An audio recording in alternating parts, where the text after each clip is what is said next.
일단 6.13 지방선 한참 지났어요. 한참 지났지만 그래도 우리 폴리피플 차원에서는 처음 다루던 거니까 정리 좀 하고 지나갑시다. 정리하는데 내용은 이렇게 합시다. 지난번에 아마 그 지방선거 앞두고 이야기할 때 각자 우리 그 패널들의 전망 한번 두고 보자라고 했었는데 각자들의 전망하고 실질적인 결과하고 같이 연결시켜서 얘기를 해주기 바랍니다.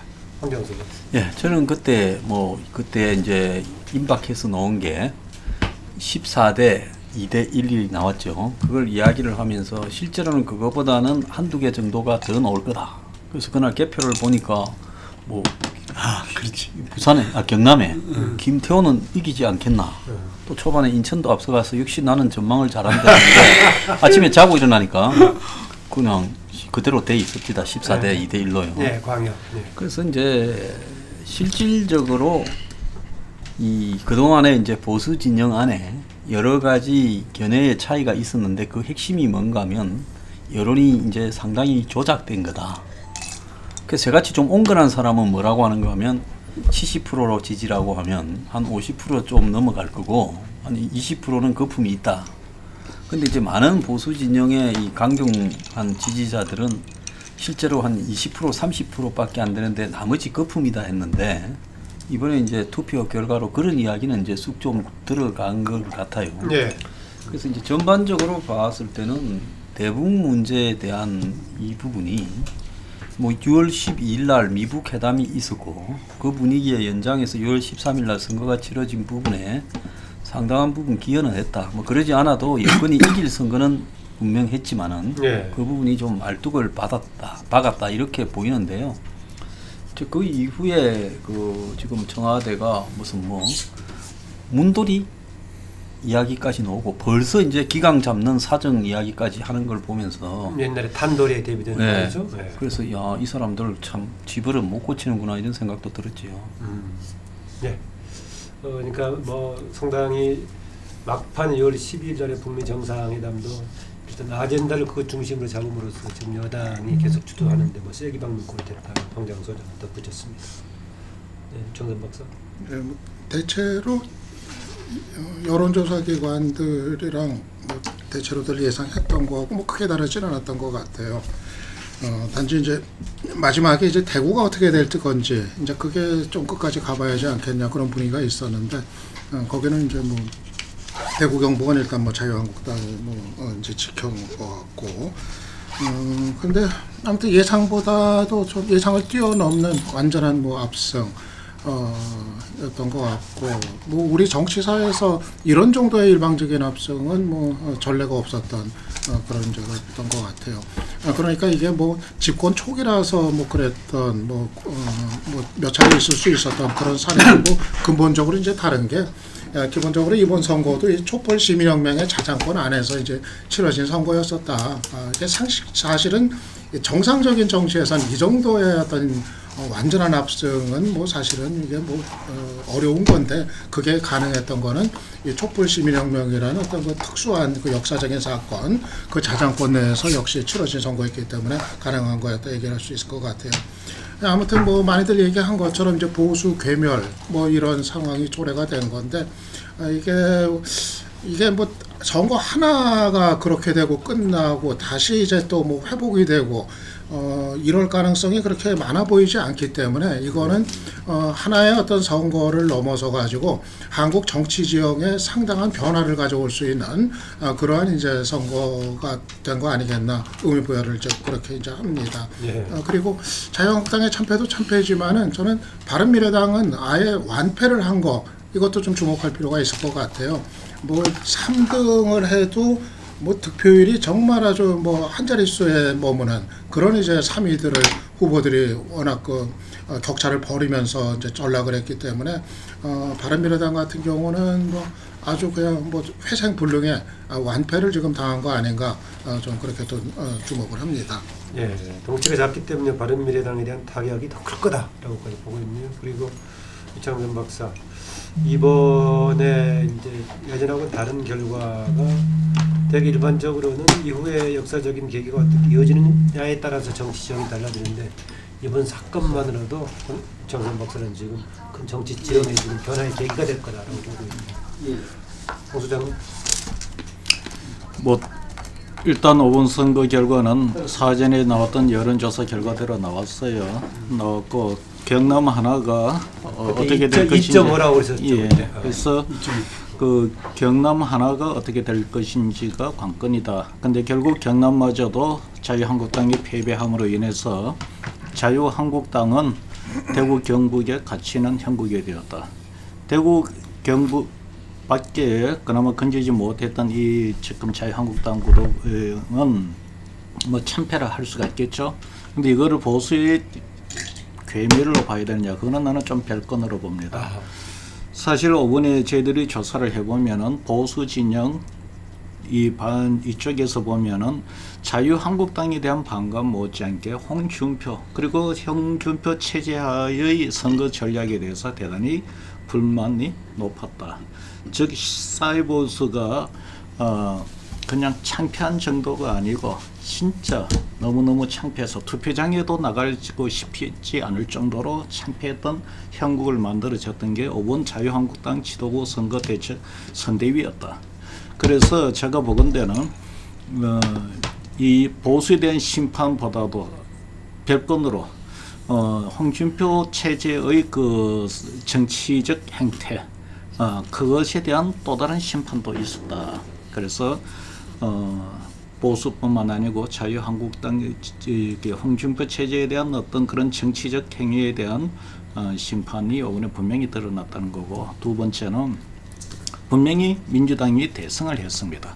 특히 광역 단위를 놓고 보면 대승을 했는데, 그러나 여기에 제가 볼 때는 민주당에 대해서도 경고가 있었다. 이번에 민주당 후보들은 거의 대부분 문재인 대통령 마케팅을 했습니다. 당이 전면에 나선 것도 아니어서 큰 역할을 하지도 못했었고, 새로운 비전이나 새로운 인물을 내는데도 좀 성공을 못했습니다. 특히 전라남도 같은 경우 호남권 전체에서 무소속 민평당 후보가 많이 되었지만 전라남도의 경우는 사실상 공천에 실패를 했다. 뭐 심지어 그 지역에서는 적폐 공천을 했다고 이야기할 정도로, 그 결과가 참담하게 사실 그 지역에서 문재인 대통령 지지율이 90%가 넘어가고 민주당 지지율이 60% 70%가 나오는 지역이 되고, 패할래야 패할 수가 없는 곳임에도 불구하고 여러 곳에서 무소속 그리고 민주당 민평당 후보들이 됐단 말입니다. 목포도 제가 알기로 외지, 그러니까 그 출향해 있는 사람들의 개표에서 2000몇 표가 앞섰지, 실제에서는 현지인들한테는 민주당 후보가 패했어요. 그래서 제가 보건대 이번 선거는 분명히 민주당이 대승을 했지만 스스로 민주당이 혁신을 하고 적폐를 비판하면서 적폐를 답습을 한다면 역시 민주당도 다시 또 언젠가는 심판을 받을 수 있다는 것을 아마 그거를 좀 새겨봐야 될 선거가 아니었나 이렇게 보여집니다. 네, 그러니까 홍 지소장은 홍준표 대표가 가지고 있는 과오가 좀 상당한 부분 작용했기 때문에 홍준표 대표가 빠진 상황에서 보수의 지역은 좀 다른 변수가 될 수 있다라고 보고네요. 호남 지역 얘기한 대로 민평당 5개, 무소속이 6개나 됐죠. 그 점에서 보자면은 민주당에 대한 뭔가 경고도 읽을 수 있다라는 견해까지 첨가했습니다. 네, 김동구 대표. 예, 처음에 우리가 이제 아까 말씀하신 대로 여론조사의 여러 가지 흐름이라는 거 봤을 때 14대 2대 1로 이렇게 예측을 했었는데 거의 뭐 똑같이 그렇게 그 결론이 지어졌죠. 근데 이제 제가 그때도 2006년 선거 양상과 이렇게 비슷한 결과가 나올 것 같아 이랬는데, 그때는 그 열린우리당이 여당이면서도 전북도지사 한석만 이렇게 강력단체장을 했더랬거든요. 그런데 시사인에서 이렇게 분석해 놓은 게 상당히 좀 흥미롭더라고요. 뭐냐면은 2006년과 2018년 지방선거의 어떤 이 한 정당의 압승, 이 비슷하게 보이지만 아주 다른 측면이 있다. 그게 뭐냐면 기초단체장 선거를 보면은 확인이 알 수 있다. 이런 게 기초단체장 260군데인데 그 중에서 109군데가 21세기 들어와서 한 번도 민주당이 차지하지 못했던 데가 109석인데 그 중에서 53석을 이번에 민주당이 기초단체장을 이렇게 당선됐다는 겁니다. 그만큼 이번 선거가 압승이라는 게 그런 데서 이렇게 드러난다. 우리가 또 이 지역적으로 봤을 때는 PK 지역이 이번에 제가 이 김영춘 장관하고 통화해 보니까 김 장관이 지난번 총선 때 예를 들면 민주당의 그 돌파의 주역이었는데 이번에는 어떤 면에서는 너무 많이 이겼다 할 정도로 그 부산에서 그런 부분들이 한 번도 이기지 못했던 부산, 울산 그 경남을 갖다가 그 석권했다는 이 속에서 뭐 압승을 이야기할 필요도 없을 것 같아. 그런데 제가 볼 때 아까 말한 대로 보수가 과연 괴멸됐느냐, 뭐 사라졌느냐, 아니다는 저는 거의 동의해요. 네. 우리가 전통적으로 보면은 3대 3대 4 보수 진보와 중도가 30, 40% 태지를 유지하면서 이것이 일정 10%씩이 저는 옮겨간다고 보는데 이번 같은 경우는 그 보수의 전체 득표율은 한 27, 8%, 네. 그래서 한 30%에 가깝게 됐던 거죠. 이게 됐는데 이 중도가 이렇게 줄어들면서 이렇게 이 진보가 저는 이렇게 많아졌다 이렇게 보여지거든요. 예, 그리고 다들 이야기한 대로 이 보수가 망한 것이 아니라 자유한국당이 망했다. 자유한국당 망한 것도 홍 대표가 그거 했다. 뭐 이렇게 이야기하는데 저는 그 부분으로만 이렇게 분석하면은 이 보수 정당의 미래는 좀 이렇게 깝깝하지 않겠냐. 이거를 홍준표 대표의 개인의 어떤 책임으로만 돌려서는 안 된다. 예를 들면은 보수 전체 세력하고 보수 정당하고는 다른 거라고 봐요. 그랬을 때 보수 정당은 저는 폭삭 망한 거다. 이렇게 봐야 된다. 이게. 예. 그래서 보수 정당의 어떤 새로운 활로 이런 부분에서도 그 점이 분명히 돼야만이 앞으로의 어떤 대안도 제대로 마련될 수 있다. 이런 생각이 들거든요. 네. 저는 그래 봐요. 한국에 자꾸 이제 보수의 패배, 보수 정치의 패배라고 하는데 엄격하게 보자면 이 한국에 보수라고 하는 올바른 가치를 가진 정당이 존재했는가? 유사 보수 정도밖에 없었다고 봅니다. 문부 정권까지는 실제로 이 독재나 관변 이런 것들이 이제 보수를 상징하는 부분으로 비춰졌고요. 군부 독재 이후에 보수 정치인이라고 김영삼 있었고 그 뒤에는 야권으로 정권이 넘어가서 두 번 있다가 이제 이명박 박근혜 이래 왔지만은 해방 이후에 한국 정치에서 서구식 보수주의가 이식이 된 적이 있는가? 독재했던 시대를 무조건 보수라고 이야기하는 것은 저는 매우 곤란하다. 그건 한국식 독재지 보수는 아니었다. 그렇기 때문에 보수 정치라는 것을 갖다가 이 한국 국민들이 제대로 서구식 보수를 경험하지 못한 상태에서 마치 뭐 군부 독재를 하거나 그 정당의 연장선상이 보수인 것처럼 알아왔어요. 그런데 이제 최초로 이제 예를 들어서 다시 정권을 되찾아온 이명박이 보수의 대표적인 정치인가 했는데 국민을 능력 있게 먹이 살리는 게 아니라 자신을 능력 있게 짭짤하게 이렇게 잘 살게 더 잘 살게 만들었고 그 다음에 보수를 상징한다라는 박근혜 전 대통령 같은 경우에는 꽤 보니까 부친의 후광 외에는 무능했고 아무것도 없었지요. 결국 이런 어떤 부분이 보수 전체에 대한 환멸로 이렇게 심어지고 있고 또 기존의 보수 정당들이 실질적으로 뭐 대기업을 대변한다든가 기득권층을 대변하는 것처럼 이번 적폐청산의 과정에서 기왕에 있던 그런 성격이 더 강해져 버렸어요. 그러니까 무능한 데다가 한마디로 또 부패한 데다가 물론 그렇다고 저는 현 집권 여당층이 유능하고 깨끗하고 이렇다고도 안 봅니다. 그 부패하고 무능하기는 거의 파장이라고 봐요. 다만 그렇게 낙인을 선제적인 공격을 통해서 확실히 찍어나왔기 때문에 보수를 전혀 경험하지 못한 국민들이 저런 게 보수라면 저런 건 곤란하다라고 하면서 지금 보수의 위기라는 게 오고 있는데요.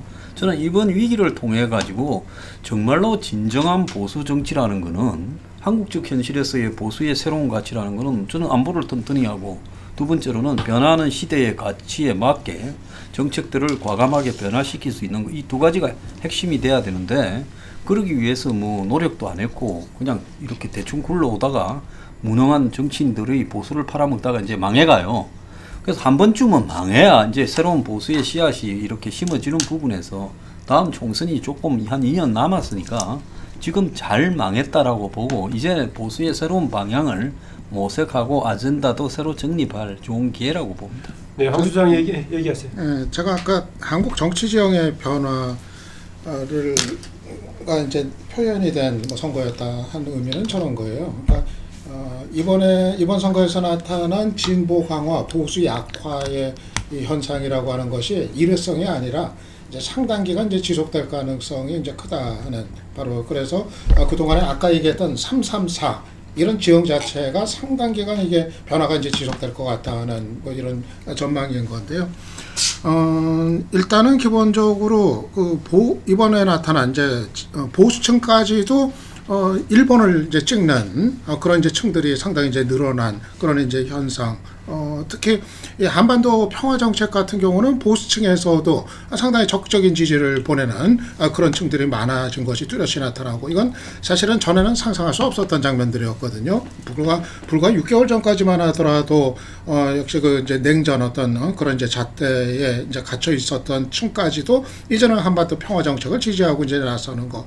저는 이러한 이제 흐름이 오히려 더 강화될 가능성이 앞으로 좀 크다 보는 거죠. 그러니까는 지금 일단은 만약에 지금 북미 관계 개선이 성공을 한다면은 전 그 가능성이 높다고 보는데 그러면 그동안 보수 정치 세력의 버팀목이 됐었던 냉전 논리 또 남북 대결의 논리 이런 것이 이제 색깔론 이런 것이 이제 맥을 못 추게 되고 그러면은 이거는 이 기존의 보수 정치 세력의 어떤 입지를 이제 대폭 축소시킬 수밖에 없다. 일단은 그 부분에 있어서 무장 해제를 당하게 되는 거니까. 그래서 이 환경 자체가 앞으로 정세의 변화가 특히 기존의 보수 정치 세력한테는 대단히 이제 불리할 거다. 이렇게 이제 보는 거고요. 지금 현실적으로 봤을 때 지금 보수 정치 세력의 재건이라는 게 상당 기간 시간이 걸릴 거로 예상이 되고 그렇기 때문에 뭐 아까 얘기 나왔던 이번에는 여당이 압승을 했으니까 다음 2년 뒤에 총선에서는 견제 심리가 발동을 해서 다른 결과가 나올 가능성이 크다. 이것이 지금 먹힐 수 있는 환경이 저는 아니다. 좀 그렇게 이제 봅니다. 그래서 네. 저는 뭐 이 흐름이 상당 기간은 좀 지속될 가능성이 좀 높다는 점에서 이거는 정치 지형의 변화로 읽어야 되지 않겠나 이렇게 봅니다. 황 소장의 진단하고 뭐 결과는 비슷하면서 근거가 약간 다른 게 황 소장은 보수적인 요구를 보수를 대변한다는 정당하고 상당히 괴리가 컸다. 그게 결국 이렇게 그 대변했던 정당이 망했던 꼴을 가져왔다는 분석 같고요. 장선 박사는 최근에 시대적인 변화를 보수 정당이 읽지 못하고 있기 때문에 결국은 이 모양이라는 것인데 그러면은 황 소장이 던졌던 과제 먼저 짚어보죠. 그러면은 이후에 그 정당이 스스로 어떻게 변화해서 국민의 신뢰를 다시 받을 수 있을까요? 아니면은 새롭게 뭐가 태어나야 될까요? 어떨까요? 보수 정당이? 제가 볼 때는 말입니다. 지금 두 분이 이야기한 것 중에서 지금 정치 지형이 변할 것이냐 이번 지방선거에 나타났던 아니면 당분간 이 부분이 그대로 지속될 가능성이 높은가 부분에서 좀 구분해서 봐야 된다는 게 국민들 유권자들은 지난 그 촛불 시민혁명으로 이 변화가 왔습니다.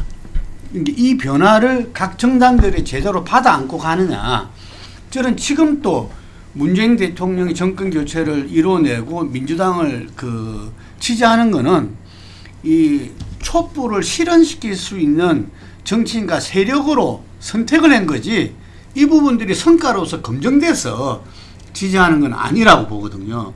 그래서 그 부분들이 아마 다음 총선에서는 이제는 아마 이 정확한 그 정치 세력 정당의 어떤 평가로서 선거가 이렇게 규정될 수 있다 이런 측면이 하나 있고요. 그런데 선거는 상대적인 거 아니에요? 네, 있고 그 다음에 거기에서 금방 말씀하신 대로 상대적이기 때문에 보수 정당이 어떻게 변화하느냐 이번에 보면은 보수 유권자가 예를 들면 어느 기사를 보면은 기자가 자기 고향에 가서 취재를 했는데 자기 아버지 일본 표만 보수표만 찍었던 사람이 나가서 또 투표한다길래 왜 나가시냐는 게 일본 표를 찍기 위해서 간다. 지금 일본은 민주당입니다. 그랬더만 맞다. 왜 일본을 찍느냐.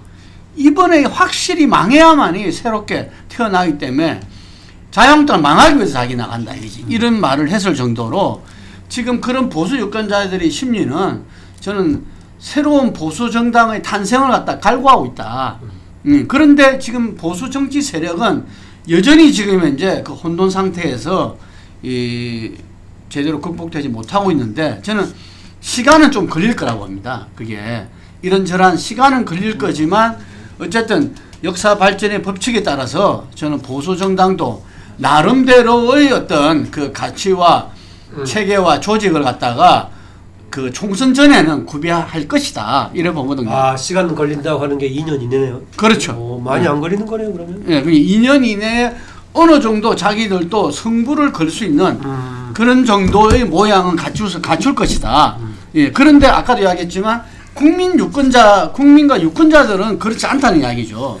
그래서 이 부분에서 저는 다음 총선이 정초 선거가 될 것이다. 아하. 그 선거 결과가 역으로 예를 들면 앞으로 우리 정치 지형을 규정할 가능성이 높다 봅니다. 아, 총선 앞두고까지 보수 정당이 새롭게 태어날 가능성이 크다라고 보고 있네요. 지금 저 자연스럽게 패승연 여당보다는 패연 일단, 보수당에 대한 분석으로 이야기가 넘어가 있는데 저는 이렇게 봅니다.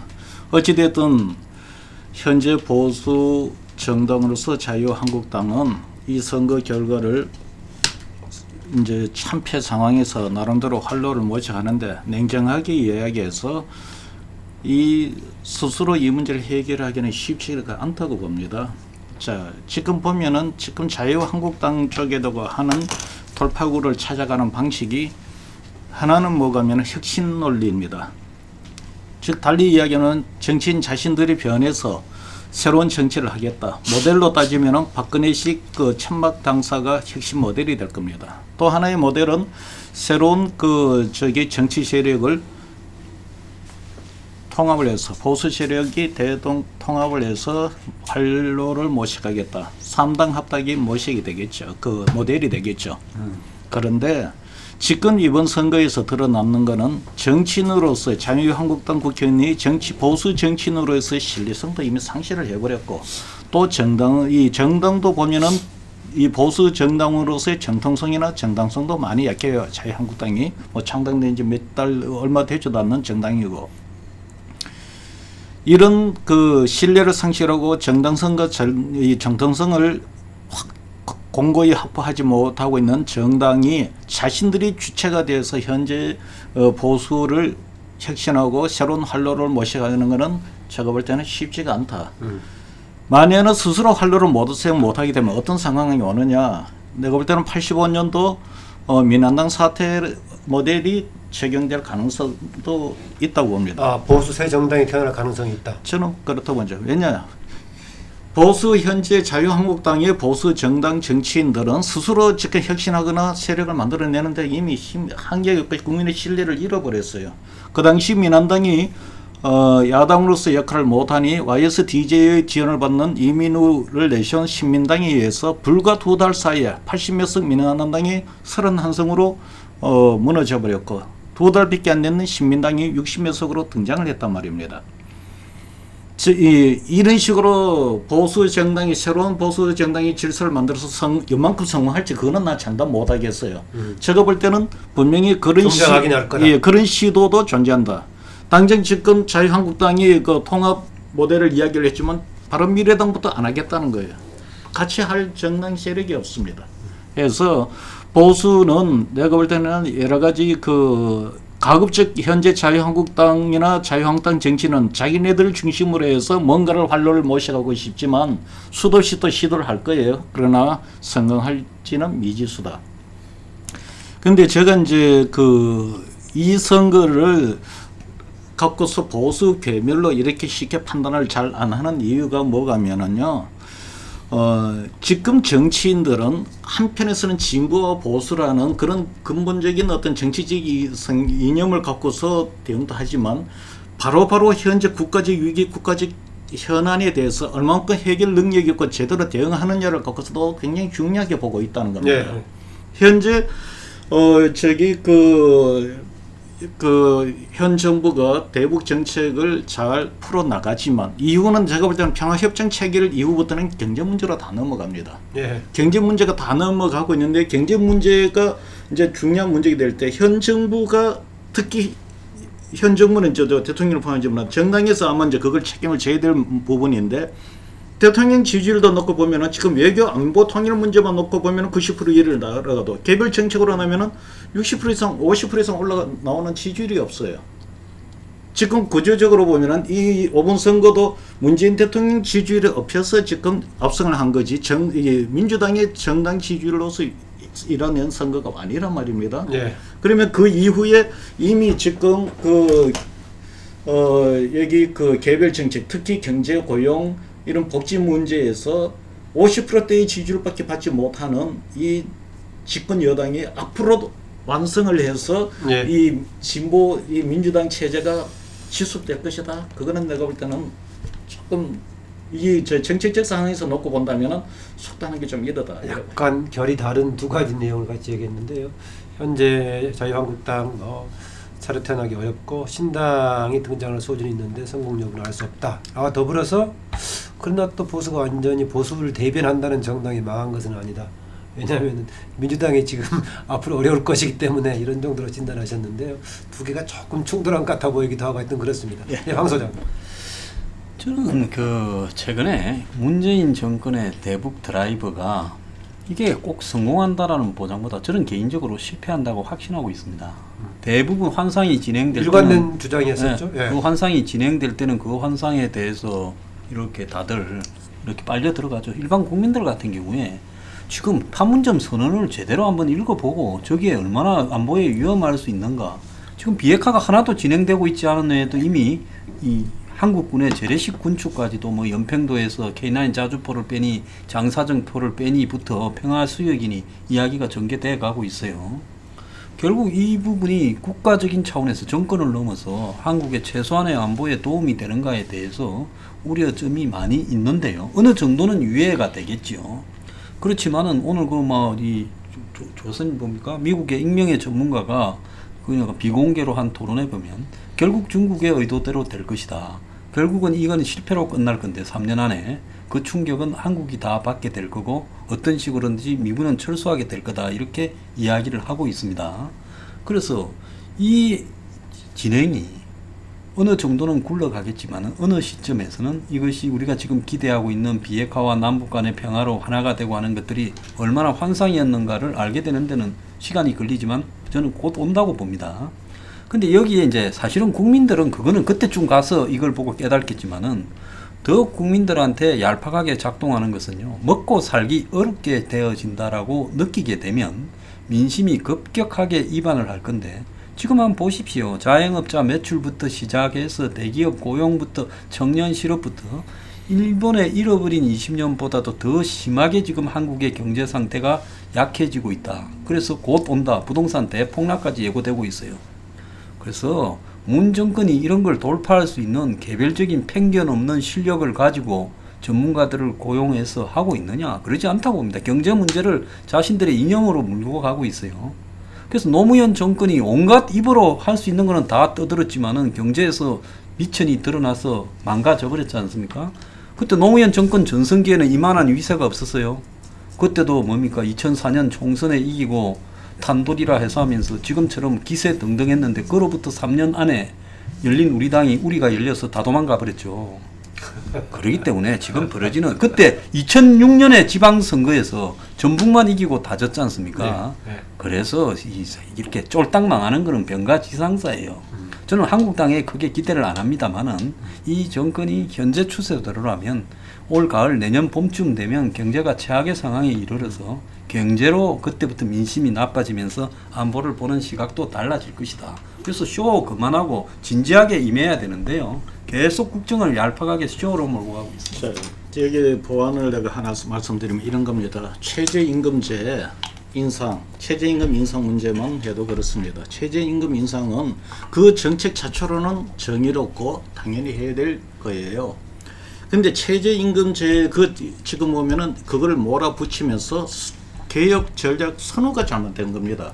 지금 문제가 된 거는 대기업이 잉여 가치를 독점하는 이 체제로 인해서 모든 것이 파생이 되는 건데 대기업이 중소기업이나 영세 자영업자들로부터 취하는 그 이 그 약탈적인 그 저기 잉여 가치 문제를 해결하지 않는 상태에서 최저임금을 올려갖고 중소기업 자영업자들한테 최저임금을 주라고 하면은 사실상 현 정부가 해야 될 대기업 이 적폐를 청산하지 않고 그 부담을 중소기업 자영업자 그대로 남겨둔 상태에 되고 속된 말로 그 중소기업 자영업자 삥 뜯어갖고 지금 최저임금 주라는 이야기 아닙니까? 네. 바로 내가 이야기하는 게 이런 것이 사실 현 정부가 실력이 있느냐 없느냐라고 하는 것은 제대로 된 로드맵이 있느냐 없느냐는 것은 최저임금 이런 것을 하기 이전에 대기업의 독점적 잉여 구조를 해소를 먼저 시켜줬어야죠. 그러면은 당연히 영세 자영업자 사업자들도 충분히 그 임금 인상된 임금을 아르바이트나 이런 사람들 줄 수 있는 거예요. 지금 그런 문제가 발생을 안 하는 겁니다. 지금 보면은 그런 부분에 대한 본질적인 문제를 해결하는 그 인상을 딱 해놓고 노니 네. 결국 영세 중소 사영업자하고 이 비정규직 노동자라고 사업만 붙여놓은 거잖아요. 그러니까 이런 식의 정책을 계속 물고 나가면은 아무리 대북 정책을 성공을 네. 하고 하더라도 이후 정당에는 생채기가 나게 돼 있다는 거예요. 두 분 다 지금 이제 뭐 개별 정책, 특히 경제 정책 관련해서 아주 비판적으로 보고 계시고, 황정황 소장은 지금 문재인 정부가 주도하고 있는 대북 정책도 사실은 애초부터 문제가 컸고 안 좋게 됐겠지만 당장은 경제 문제가 오히려 국민들에게 뭔가 여러 가지 상황을 새롭게 인식하게 만들 거라는 건데요. 뭐 이 관련 추가 있으면 하고요. 아까 그 대북 관련 정책 최근에 진행당 상황을 좀 짚어볼까요? 뭐 이번에 관련 추가하시려면 하시고요. 아니, 저는 아까 그 경제 문제를 네. 이야기하시길래 지금 문재인 정부가 지방선거까지가 1기라고 보고 지금 그 지방선거 이후부터 총선까지가 2기다 이렇게 보여지고 이 2기의 그 승패 여부가 결국 문재인 정부의 이 승패 여부를 갖다가 규정할 것이다 이렇게 봅니다. 그럼 2기에서 가장 중요한 거는 지금 그 평화 프로세스와 그다음에 경제다. 그런데 그 이미 평화 프로세스에 대해서는 국민적 기대가 한껏 높아요. 높은데 다 알다시피 폼페오가 그 핵폐기 한 2년 반 걸린다. 그 이야기를 했잖아요. 2021년 1월 달이 그 재선거입니까? 그때 새 정부가 시작이 2020년 11월이에요. 그러니까 2020년 새 임기는 그때 시작하는 거고. 그러니까 새 임기가 그때 시작되니까 아마 그 선거 전까지 그 어떤 면에서는 그 이 핵폐기가 완전한 핵폐기가 이루어지고 어느 정도 됐어야 이제 제재 문제가 그 이렇게 풀리기 시작하고 할 거기 때문에 그것이 국민들한테 체감 효과로서 오는 것은 상당히 한계가 있다 이렇게 보여지고요. 그래서 그런데 잠깐 결국은 아까 황 소장 얘기했는데 그 최근에 그런 정도의 뭐 상당히 시간이 걸릴 거다를 떠나서 폼페오가 계속 압박 얘기를 하는 것 보면은 최근에 진행된 사항이 여의치않아 보이기도 하는데 그렇지 않나요? 진행 사항이 예. 그 북미 간의 진행 상황이 그날 싱가포르 선언에서 그 예. 회담에서 부속 합의서도 있었다 이런 이야기도 나옵니다. 예. 보통 그때 이제 우리가 생중계할 때 뭐 4장을 갖다가 뭐 이렇게 언급하고 그랬거든요. 그래서 3장은 부속 합의서로 있는 거 아니냐 이러는데 제가 생각할 때는 어쨌든 이 트럼프 대통령이 뒤에 이야기한 대로 구두로서 어쨌든 간에 예. 문서에 미처 이렇게 담지 못한 부분들은 있었다 이렇게 이야기를 했잖아요. 그래서 뭐 지금 1년에 벌어지고 있는 부분들 예를 들면은 군사훈련 그 중단이라든지 그리고 저기서는 지금 이제 뭐 그 핵 미사일 그 시험대 그 폐쇄라든지 뭐 이런 부분들이 그 이루어지면서 예를 들면은 그 순차적으로 갈 수밖에 없다. 순차적으로 진행이 되고 있다라고 보고 있군요. 저는 순차적으로 진행이 되고 있다. 그 부분에서 그거는 현실과 이상이 예를 들면은 그 다들 이렇게 그 상호 이렇게 동의하고 합의된 거 아니냐 이렇게 보여지거든요. 예. 예, 그렇고 그래서 제가 이제 말씀드리고자 하는 것은 그래서 이 체감적인 경제 성과가 굉장히 중요한 운명을 가늠할 수 있을 것이다. 우리가 부시가 이 이라크입니까? 그 테헤란인가? 그때 거기에서 아버지 부시가 그 뭐야 대사관에서 인질 빼내가지고 테헤란은 이란이고. 예, 그 90% 이상의 지지를 받다가 바보야 이것은 경제다 문재인 경제다를 통해 클린턴한테 졌지 않습니까? 그 마찬가지로 이렇게 이 평화 체제를 갖다가 이렇게 그 시대의 흐름을 바꾸면서까지 그 시대의 흐름을 만들면서까지 가면서도 실제 국내의 어떤 체감 경제 성과를 제대로 못 내고 거기서 쌓인 불만 때문에 다음 총선에서 이게 어려움에 닥칠 수가 있다 이런 이야기죠. 그래서 이번에 저는 그 오늘 청와대 그 개편에서 네. 경제수석과 일자리 수석을 교체한 것은 저는 그 사인이다 봐요. 그런데 홍정표가 다시 소득주도 성장위원회 위원장으로 갔어요. 그러니까 그 부분들을 갖다 계속 하다 보니까 저는 이 그냥 그 자리에 앉혀놓은 거 아닌가 이런 생각이 그냥 들고 보내기 그러니까 오히려 저는 문 대통령이 그 김동연 그 이 경제부총리 예. 한테 어쨌든 힘을 좀 실어주는 꼴 아니냐 이렇게 보여지고 예. 왜냐하면 청와대 팀이라는 게 다들 알다시피 어떤 학자라든지 시민단체 출신들이거든요.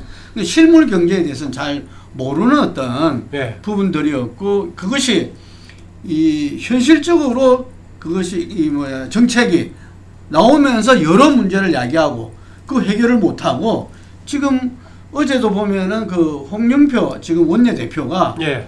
그 김영주 고용노동부 장관에 대해서 직격탄을 쐈잖아요.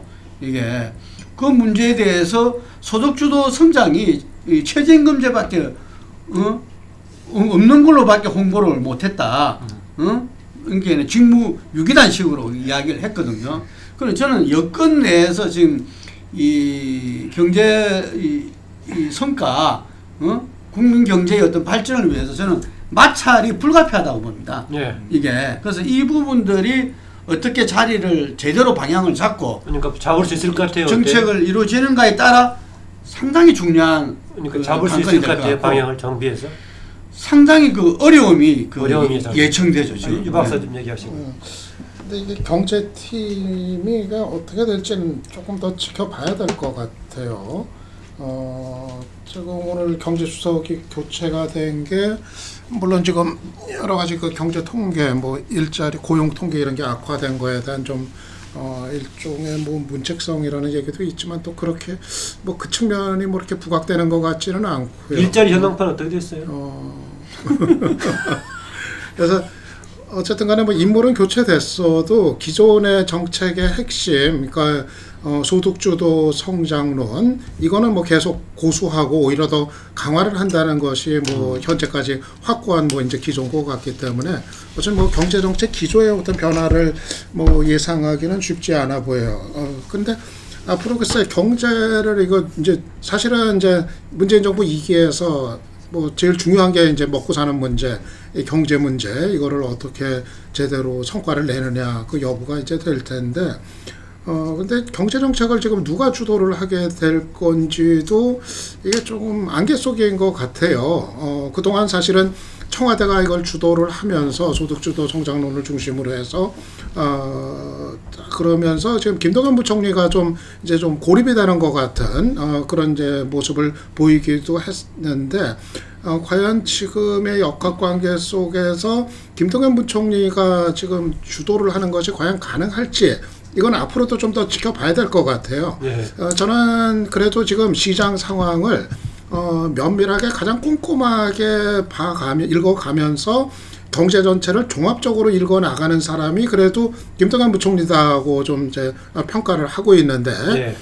그런데 지금 당장 뭐 또 갈등의 소지가 있는 게 이제 보유세 문제라든가 또 그런 현안들이 또 이제 걸려 있고 그래가지고 과연 이제 청와대나 문재인 정부 어떤 그 핵심 라인들의 그런 좀 이제 목소리들과 김동연 부총리가 계속 갈등 없이 이게 좀 호흡을 맞추면서 그러면서 경제 정책을 주도하는 게 가능할지 이거는 좀 이제 지켜봐야 될 것 같아요. 아직은 전 유보적인 판단인데 아무튼 그래서 그 경제 정책의 향배 그리고 그에 따르는 어떤 인물의 어떤 퇴장 여부 이런 것도 상당히 또 좀 앞으로 중요한 변수는 될 것 같아요. 비핵화를 축으로 한 뭐 남북 합의 또 북미 합의는 최근에 진행되는 상황 아까 김동구 대표는 순차적으로 진행이 되고 있는 걸로 보고 있는데 어떻습니까? 저는 뭐 지금 뭐 북미 정상회담이 있은 지 한 뭐 보름 정도밖에 지나지 않은 거거든요. 예. 그래서 뭐 일부에서 뭐 보는 것처럼 뭐 비핵화 뭐 진전이 없으니까 이건 뭐 벌써부터 뭐 맹탕 아니냐 좀 이런 시선에는 좀 이제 동의를 하지를 않고요. 예. 그거는 뭐 아직은 그 평가할 하기엔 너무도 이른 시점이다 이렇게 봅니다. 예. 정치 건달들이 이 적폐청산은 잘하고 그럼 남 죽이는 기술이 뛰어나니까 건달들이? 대북 쇼도 잘해요. 건달들이. 딱 하나 공부 안 되는 게 딱 하나가 있어. 경제는 그건 안 돼. 책상에 앉아가지고 솔직히 말하면 뭐 좌파 경제학 가가지고 떠들 때 비판으로서는 의미가 있지만은 그래도 아무리 어느 나라든 주류 경제학에 대해서 기본적인 인식을 못하는 사람이 한국 정도 되는 나라에 이 다스린다. 경제학 원론 시험처가 한 30점도 못 받는 사람들이 이 나라를 다스린다. 경제를. 그건 불가능하다고 봅니다. 그건 너무 막 평가하는 거예요. 아, 그거 막 평가하는 게 아니라 말은 막 해야지요. 요즘 같은 시대에는 더욱더 말을 막 하는 사람이 용기 있는 사람이에요. 막 하면 막말이 되는 거지. 아, 그러니까 나는 막말을 할 거니까 뭐 꼬는 사람들이 이야기를 하세요. 그런데 솔직히 말하면 장하성이나 이런 어떤 뭐 홍장표 이런 류의 그처럼 삐딱하게 좌파적 시각으로 주류 경제학을 비판해서 주류 경제학이 못하는 부분들을 보완 수정하는 데는 의미가 있었지만은 저들 보고 깃발 주고 한번 해봐라니까 1년 만에 이제 아작을 내고 있어요. 그런데 집권하고 1년 되고 난 뒤에 박근혜 탓하고 이명박 탓할 것 같으면 그거는 이제 할 말이 없는 거예요. 1년 지났으면 그때부터는 자기들의 실력에 의한 결과인 거지. 그런데 이들이 이미 이렇게 되도록 만든 주 52시간이 최저임금이니 정규직이니부터 숱한 그 흔적들이 있잖아요. 그렇다면 이제부터 책임을 져야 되는데 이번에 바꾼 내용을 뚝 보면 그냥 이 슬그머니 경제수석을 갖다가 김동영님하고 이렇게 코드가 좀 맞을 그런 이제 재경부 그 관료 출신들을 갖다 앉혀놓고 또 일자리 수석에는 노무현 정권 때부터 하던 또 친구를 갖다 앉혀놨어요. 그러니까 뭔가 하면 자기들도 잘못됐다는 걸 아는데 잘못됐다는 걸 알면 아예 인정을 하고 방향을 수정한다고. 지금 소득주도 성장이 잘못됐다. 이런 방식으로는 안 된다고 깔끔하게 인정하고 반성해서 가면 누가 뭐라 합니까? 선거도 이긴 마당에 다음 총선도 많은데요. 이 사람들이 안 되는 이유가요. 절대로 지 잘못한 거 인정하고. 노무현 정권이 그랬지 않았어요? 이 뭡니까? 작간빠기 켜고 우회전했다고. 그래서 누가 제일 비판했어요? 민노총이 제일 많이 비판을 해서 나중에 노무현 삼성공화국 해가지고 책까지 나왔잖아요. 그 책이 한번 읽어보세요. 노무현 정권이 얼마나 위선적으로 했는가. 좌파도 못했어요. 좌파일을 표방하면서 정책은 재벌들에 맞춰가고 삼성이 좌지우지했어요. 지금 이 정권이 가는 방향이 어디냐. 제가 볼 때 이렇게 짬뽕으로 섞어가면 노무현 정권보다도 더 실패할 거다. 저는 옛날에 노무현 정권의 비판적인 입장에서 참 어지간한 정권이었다 생각하는데 요즘 문재인 정권 가는 걸 보면 그때는 참 양반이었다 이런 생각이 들어요. 그래서 다 이렇게 잘 나갈 때 찬양은 하기 쉽지만은요. 이럴 때 용기 있게 말을 해서 경제정책을 전면 수정하라. 안 그러면 당신들 쪽박 찰 거다. 이렇게 말을 할 수 있어야 되나요? 우리가 노무현 때 그대로 지금 기억나시겠지만 손학규 그 당시에 한나라당에서 네. 이렇게 탈당하고 뭐 이랬을 때 그 사람이 경포대라고 예.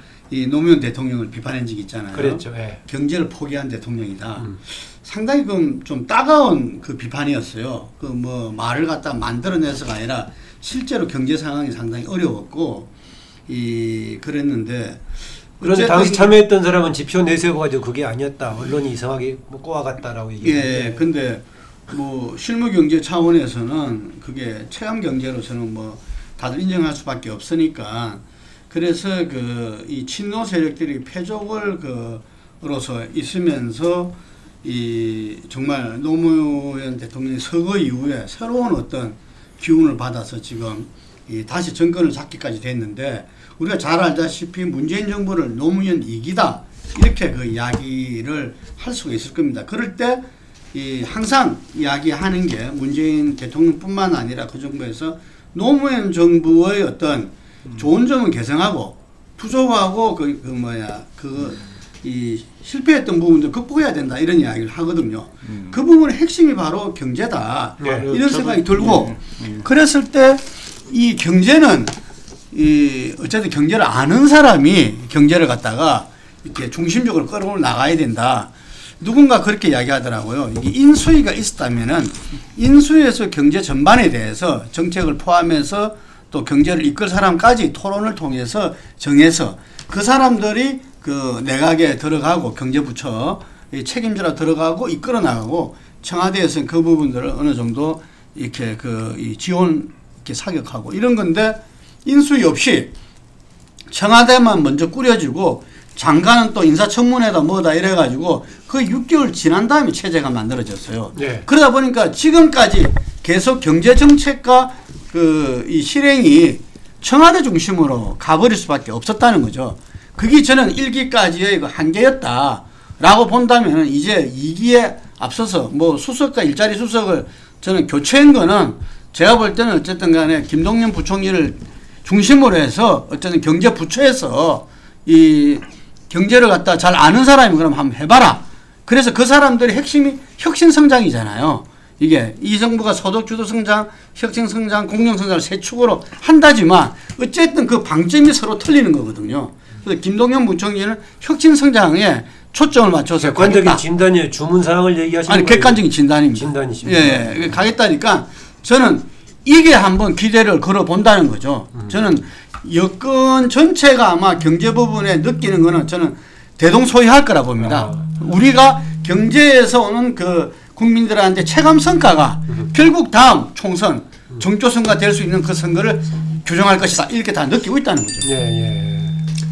지금 이렇게 2기를 1년 후로 이야기를 하는데 기한으로 예? 설정하면은 이제 1년 또로 이제 그러고 또 1년 후 2기를 이렇게 설정할 수가 있지만 총선까지. 총선까지로 보나요? 제가 볼 때는 그거를 그렇게 기한으로 설정하기보다도 국민 여론상 현 정부의 평화 체제에서 이 허니문 기간으로 지속될 수 있는 기간을 언제로 보냐면은 남북한 북미 간의 평화협정이 체결될 때까지는 어느 정도 이것이 지속되리라고 봐요. 근데 그것도 내년 넘어가는 정도까지는 아니고 올해 안에 평화협정이 체결될 때까지는 경제 문제나 여러 가지 문제에 대해서는 일정 부분 인내를 하고 참아줄 겁니다. 그러나 만약에 올해 안에 평화협정이 체결이 안 되고 내년까지 이것이 질질 건다든가 더 지속되고 평화협정이 이것이 기대만큼 진행이 안 되면 국민들은 그 다음 문제는 바로 경제 문제에서 굉장히 폭발을 할 겁니다. 네. 김 대표가 이 소득주도 성장에서 혁신주도 성장으로 지금 넘어가는 시그널이 아니겠는가라고 이야기를 했는데 그러면은 희망사항이 아닌 분석이라고 확실하게 그러는데 그것만 다행인데 그렇지 않다면은 굉장히 우려스러운 게 당장 제가 봐도 저는 경제학에는 복지 전공하는 사람도 아니지만 30점은 넘습니까? 30점 넘습니다. 제가 보건대 소득주도 성장은 도무지 저도 이해가 안 가는 거예요. 내가 한번 봐도 저 케인즈 쪽에도 힌트를 얻는 것 같는데 그 당시는 소득을 증대를 시키기 위해서 거대한 공공 프로젝트를 일으켰습니다. 현 정부는 공공 프로젝트 일으키는 것도 아니에요. 그 당시는 엄청난 재정을 투입해 갖고 많은 돈을 재정 정책을 통해 지출해서 돈이 월급이 많아가서 내부 수요를 진작시키는 효과도 분명히 있었고 또 끝나고 나면 그 많은 투자를 해서 휴보 때문에 큰 산업시설이 하나 만들어졌습니다. 근데 현 정부에서 지금 투자하는 재정 정책에는 그 휴보 때문에 공사할 기간 동안에 그거는 예산이 끝났는데 이거는 투자한 이상 이것은 앞으로 지속적으로 가야 되는 문제이고 두 번째는 휴보 때문에 그런 그 산업재해라든가 공공재가 만들어지는 것도 아니에요. 그리고 그 당시 29년도만 해도 소비라는 것이 개방이 되지 않는 국내에서 이루어지는 돈이 나가면 죽었다 깨어나도 국내에서 써야 되는 체제인데 지금 네. 그런 구조도 아니라는 거죠. 그런데 지금 얘기해 두고 소득주도 경제를 이야기하는 부분에 있어서 보면서 느끼는 게 이것이 경제로서 접근하는 것이 아닌 하나의 어떤 그 이데올로기화된 경제 그 신념이 아닌가. 그것이 현 정부의 그 계획대로 작동이 돼주면 괜찮은데 작동이 안 되면은 엄청난 재정 투자를 해놔놓고 엄청난 비대정 공부문 인력만 만들어 놓고서 그 뒷감당을 어떻게 할 거냐는 거죠. 뭐 거의 뭐 성토 분위기로 지금 이제 버린 것 같습니다. 아까 황 소장이 이제 과격하게 얘기를 해서 그렇지. 경제 정책에서 드러난 이제 오류 같은 것들을 이제 인정하지 않는 거, 그리고 그거를 이제 손대려고 하지 않는 거는 저는 뭐 공감하시죠. 문제가 있다고 네. 생각을 해요. 그러니까 문재인 정부 들어서도 과거 이제 참여정부 시절의 그 이제 모습이 좀 이제 반복해서 이제 좀 떠오르는 것이 이 경제 정책까지도 이제 도덕이나 어떤 가치로서 좀 우선적으로 접근을 하는 이제 분위기 같은 거. 저는 이제 그런 것이 역시 또 그 진보 정치 세력이 집권함에 따라서 생겨나는 이제 문제 아닌가 이제 생각이 좀 들어요. 구체적으로 뭐 이제 임금 정책이라든가 또 조세 정책이라든가 부동산 정책이라든가 다 이런 것들이 사실은 그 시장 상황에 대한 어떤 면밀한 이제 파악과 이제 검토, 그 추이 뭐 이런 것 등등을 이제 종합적으로 그 잘 읽어 나가면서 판단하고 이제 정책을 마련하고 또 손을 대고 뭐 이런 것들이 이제 돼야 될 텐데 다분히 좀 이제 옳고 그름의 문제. 그러니까 우리는 뭐 이렇게 가는 것이 옳다. 또 그렇지 않으면은 또 이것이 이제 그런 것이다 하는 어떤 그 가치, 도덕적인 가치로서 이 경제 정책을 판단하고 이제 세우고 그러는 거 아닌가 이제 생각이 드는데 문제는 경제를 이제 그렇게 관리를 한다고 했을 때 그게 이제 과연 이제 성공할 수 있는 길일 것인가? 뭐 성공만 할 수 있다면요, 뭐 어디로 가든 뭐 누가 뭐라고 그러겠습니다만은 그런 문제가 좀 있다고 생각이 되고 그래서 아까도 얘기했지만은 저는 사실은 지금 현 정부 내에서는 그런 그 시장과 가장 좀 밀착해서 꼼꼼하게 챙기고 있는 사람이 이제 김동연 부총리인 것 같은데 그동안은 이제 김동연 부총리가 가장 좀 이제 고립이 되다시피 해왔던 분위기 같은 거 그런 것이 이제 역설적으로 그동안의 이제 상황을 말해주는 거 아닌가 좀 생각이 들어서 글쎄 이제 이기 들어가지고는 그 부분에서 어떤 변화가 있을지 좀 지켜봐야 될 것 같네요. 네, 지금 추세에 대해서는 대체로 아주 뭐 심각할 정도로 비판적으로 보고 있는데 김능구 대표는 스스로의 뭔가 성찰하면서 방향 선회를 좀 시도하고 있는 것 같다라는 진단이었습니다. 지켜보기라고요. 짧게만 이야기 덧붙이자면 나중에 한번 이야기 나오겠지만 저는 이번 8월 전당대회가 이와 연관된 어떤 그 아젠다 설정이라든지 그에 맞는 해낼 수 있는 임무를 요구하는 그런 그 이 흐름이 잡혀야 된다 이렇게 봅니다.